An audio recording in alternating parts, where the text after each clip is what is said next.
In this video, I'm going to talk about a somewhat mechanical method that you can use to help you determine how much confluence or how much edge you have on a particular trade idea that you're considering.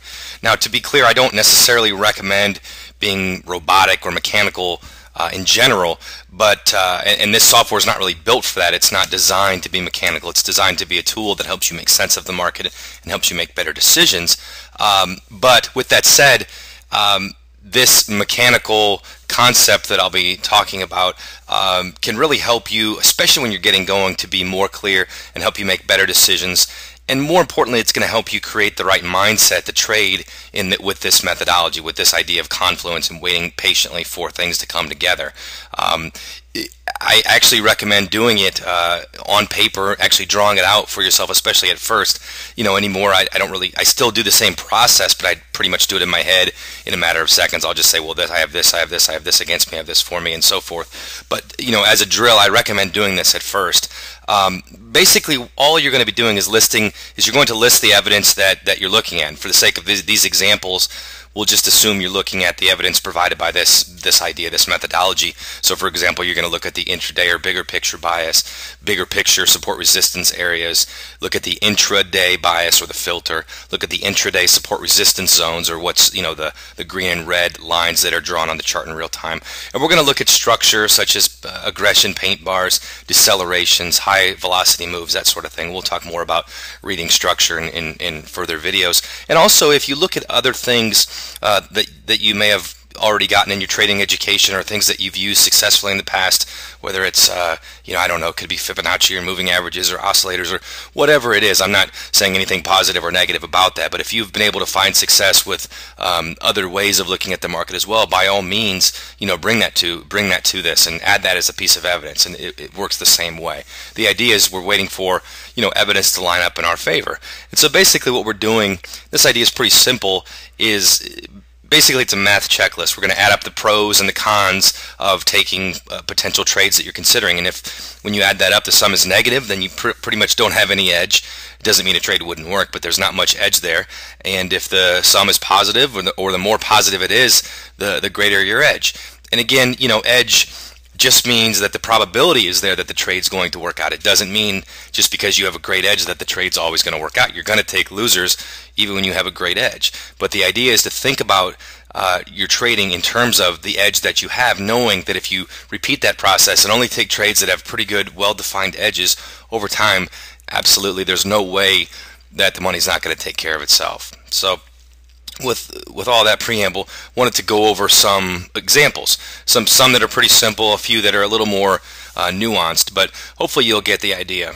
Now in this chart here, we went into the day, and you'll know this by looking at the daily market assistant each day, but we went into the day with an intraday bias that is up, and with intraday support resistance areas, we had a expected support area down here around 1237.50, I believe, and up here around 1257, 1258, something in there. I've drawn some lines in there. But again, the intraday bias and the intraday support resistance areas will be determined or be given to you each night or each day in the daily market assistant. So we knew that going in. And we're going to be assuming that we're looking to take a trade right here. And this is a trade where basically everything is lining up for us beautifully. So we'll go through the ideas here. So in doing our checklist, once this turned green here and we're thinking about getting long in that area, let's go through the idea. So are we with the intraday bias for a long trade? Yes, because the bias is up. Is there a support or resistance area that's helping our trade? And I put a 0 here because we're not directly at a support zone around 38 here. But the way that I look at it, I think you could almost put that as a +1, because the market tested down to this 38 area and was pretty quickly rejected. So I look at that structure, that bigger picture structure, as holding up. But just to be technical, you could put that as I'll put that as a 0. But in my mind, I'd probably put that as a 1 or +0.5 if you want to be fancy. Now, is it in line with the intraday bias or the filter? And you can see that obviously we've gone from green to dark green, so it's strongly bullish as far as our intraday filter. Is it with an intraday support or resistance zone? Is it being helped by a red or a green zone? And you can see that if we're getting long here in this green zone, it's absolutely being helped. So that's another +1. Is there any structure like paint bars, decelerations, or so forth that can help us. Yes, if you want to wait for confirmation instead of just, I mean, to me, enough was lined up that I would just be placing a limit order and trying to get long in this area. But if you wanted to wait for some structure, some confirmation, certainly you got that with that deceleration. So, just simply adding these up, you can see that we're quite positive. Worst case, we're +4 right there. That's obviously, in this trade, obviously worked out quite nicely. Doesn't mean it's always going to, but you know that you have a pretty strong edge, and that's kind of a mechanical way that you can calculate what your edge is. Hopefully that makes sense. I'll go over some other examples here as well. Now this is the same chart. You can see we got long, that was the earlier example, was getting long there when everything really lined up. Wanted to look at this a little bit earlier in the day, thinking about getting long here at this area, at this bigger picture support area around 38. So again, we went into the day with our intraday bias being up, and if we're thinking about it getting long, that's in line, so that's a +1. Our bigger picture support resistance is a +1 because we're thinking about getting long here at this area. Now in this case, our intraday bias, or our filter, is against us. It's red, so that's a -1. And at this point in the day so far, there has not been an intraday support or resistance drawn. So again, imagine that you can only see this far in your chart. At that point, to the left of that, we have not yet had any zones. Those formed a few minutes later. So that's a neutral. That's a 0. And then structure. There's a couple ways to look at this. If you waited for the confirmation of the deceleration, that's good structure. But if you were looking to just get long with a limit order in this area, you're kind of fighting this magenta bar, this level 3 selling bar, and this level 2 selling bar. You're kind of fighting that in a sense. So if you're waiting for the confirmation, you've got a +1. If you're looking to get in earlier, it's more of a -1. But the idea here, and we're going to talk a little bit more about this in further videos, is in terms of finding what we call your time frame personality. If you're more of a short-term person, this is probably a short-term trader, this is probably a trade you're not going to take. If you're more of a bigger picture, as far as maybe trying to hold trades for as long as you can during a day and looking for that 1 or 2 great spots to get in, this is a good situation because again, it's our intraday bias, which is up, and it's at a major support level. So just waiting for that, you've got a pretty good edge just getting long. And then if you're fighting the filter, you're fighting a little bit of short-term structure. But if you wanted to wait for some confirmation, you could wait for this deceleration in that zone. You could wait for a red bar to get rejected like it did over in here, or wait for it's kind of hard to see, but there's a green paint bar there. So there's a little bit of confirmation. So again, it kind of goes back to, are you more of a short-term, shorter term structure type of a trader, or are you looking more at the bigger picture? So this is again an idea where if you're a bigger picture trader, everything's lining up. If you're a shorter term trader, you're fighting the filter, you're fighting some of the other structure there, so you might pass on that. But just an idea, there's a little bit of conflict, but if you do the math, you still have a bit of an edge on an idea like that. Hopefully that makes sense. That's a little bit complex as well. Here is another example. And going into this day, we had our intraday bias of up. We had a couple zones here, one around 59 heading into the day, another around 51 heading into the day. And prior to that, we were expecting those to be a support. We also had another level down here around 36. But again, heading into this day, the market actually gapped lower on this day. We were expecting this 59 area to be potential support and then this 51 area to be potential support, and our intraday bias was up. Now what happened is we actually were well below these two structures, and this here is going to be considering a short in this area, in this red intraday resistance zone. So let's go through the math on this one here. Is this short trade in line with our intraday or bigger picture bias? No, because our bigger picture bias is up and we're thinking about a short, so we put that as a -1. Are we benefiting directly from an intraday support resistance level? No, we're not taking a short directly at a resistance level like this 51 or this 59, but you can be a little bit nuanced and read between the lines there in that these were expected to be support zones. We're actually well below them. So, the way that I look at it is that actually is in our favor in that we're below some of these expected support. In other words, the support didn't hold. That was the expectation that didn't hold. That's kind of a bearish indication in my opinion. But strictly speaking, I'll leave that as a 0. Is this short trade in line with the intraday bias, the filter? Yes, it is. You can see we're strongly bearish in this case. That's a +1.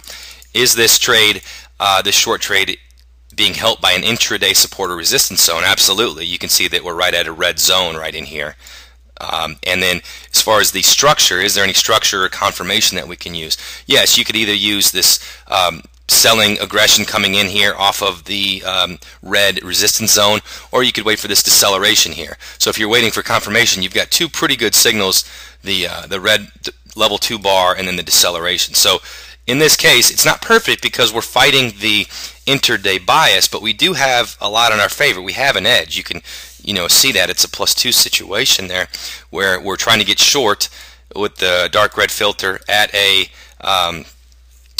intraday resistance area. We're below some of the intraday key reference areas that we're looking at, and then if you're waiting for some kind of confirmation with structure in terms of this level 2 red bar or a deceleration, you've got that as well. So pretty good trade opportunity there. Just a couple more examples. Try to hammer this idea home. If you have any questions about this, obviously just let us know, and I can or Dave can help you make sense of this. In this day, we're going to say we're going to look for a potential long in this area here, in this green intraday support zone. Now going into this day, our bias was down, and the only major level that we're looking at was around this 86.50 area right in here. Okay, so let's have a look at the way we could quantify what kind of an edge we have if we were thinking about getting long in this area right here. So is this long trade in line with our intraday bias? No, because the intraday bias is down, so that's a -1. Is this this long trade being helped by a bigger picture support zone? No, it's not. In fact, I would say it's actually a -1. It's being hurt because we're below this 86.50 and we're taking a trade just a few points below there. I mean, there is a little bit of room to move, but the fact that we're below this expected support zone of 86.50, it is some resistance. There's not really too much room to move there, so I would put that as a -1. Is this long trade in line with our intraday bias or filter? No, you can see that our filter is red. So the filter is strongly bearish. That's certainly not in line, so that's a -1. Is this trade being helped by an intraday support or resistance zone? Actually, yes, it is. We've got a green support zone right there. Okay, so that's a +1. Is this trade being helped by any structure? Well, yes, it is. We've got a deceleration here. So we've got a deceleration at a green intraday support zone, but that's really all that we have going for this trade. We're fighting our bigger picture bias. We're fighting this 86.50 level here. We're fighting our filter. So if you do the math and add it up, we're at a -1 situation there. So it's a negative number, not much of an edge. You can see you didn't get killed if you took that trade, but just not really much going for you there. Now, what you could look at, and we'll look at as the next example, is when this green intraday support zone fails and we turn red, then at least in my eyes, you've got to be thinking about getting short somehow. And to me, I'm going to wait for an opportunity to get short here near this zone if I can, if that comes through. So that's what I want to look at in the final example, next example. So again, here is the same. This was the prior example, thinking about getting long here. Once that did not hold and it turned red here, this is a pretty good place to be getting short, or to be thinking about getting short. And let's look at the math again on this one about getting short here. Are we with our intraday bias? Yes, the intraday bias is down, so that's a +1. Are we being helped by an intraday support or resistance area? Well, heading into this day, we are at 86.50, so this is not a short trade right at 86.50 or in that area, but we're certainly below it. So at worst, it's neutral. It's certainly not hurting us. We'll put that as neutral. Are we with the filter? Yes, the filter is dark red. Are we being helped by an intraday support or resistance zone? Absolutely. This is an intraday. This red zone here is an intraday resistance zone. And then is there any structure or confirmation that we can use? Yes, you've got a couple deceleration bars right in here, right at this red intraday resistance zone. So, if you add all of that up, you've got basically a +4 situation, about as good as it gets. Definitely strong edge on taking a trade near this zone here in this situation. So hopefully that makes some sense. Again, that's a way that I like to think about it. Over time, you'll be able to just kind of do this within 5 seconds in your head. But it's a good way, and it's a good way to, especially when you're first getting going, of locking in this mindset where you're you're trying to make sense of all the evidence. And again, if you have other evidence that you can bring to the party, great, use that as well. But the idea is that the more evidence in your favor, the bigger your edge. The less evidence in your favor, the less your edge. And if you stick to trades that have strong edge and wait for, that's the idea of Confluence. If you can stick to and have the patience to wait for those trades to line up, I think you'll have really, really great success. So stay patient. Use this mathematical idea to help judge your edge, to help judge your confluence, and let us know if you have any questions about this idea, or if there's anything that I could help clarify for you. Okay, thanks so much. Talk to you soon.